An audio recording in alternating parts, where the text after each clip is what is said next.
Hello, welcome to the step-by-step guide for the execution of a test case.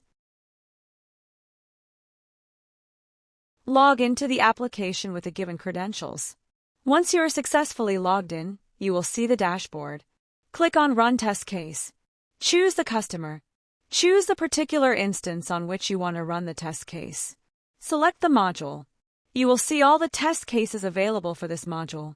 If you want to execute the test case update change job, first, download the test data file.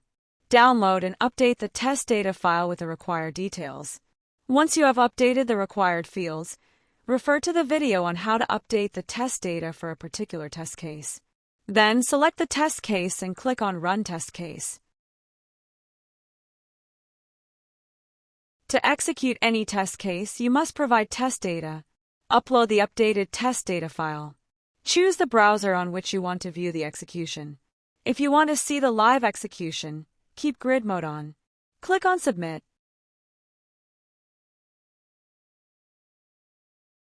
Once you submit the test case, execution will begin.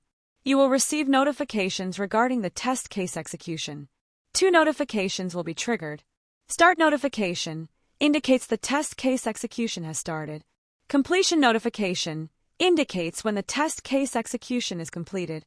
For the live view, select the test case name to see how the execution is progressing. You can view the step-by-step execution of all components. Once the browser is launched, it will log into the Oracle application.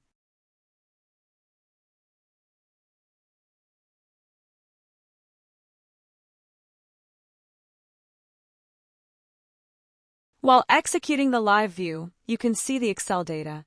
For this test case, it will show iteration and sub-iteration, e.g. 1. Username, URL, all the fields entered by the user. You can verify the test data provided. During execution, check for notifications. You will receive a start notification and later, a completion notification when execution is finished. This is how you can view the test case execution and get notified once execution is completed.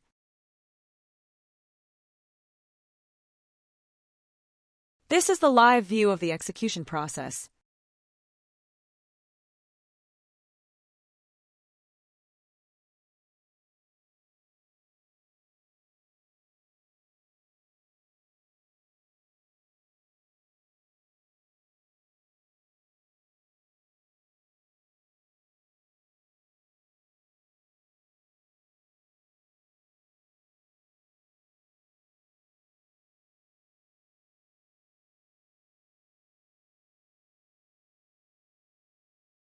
Thank you for watching.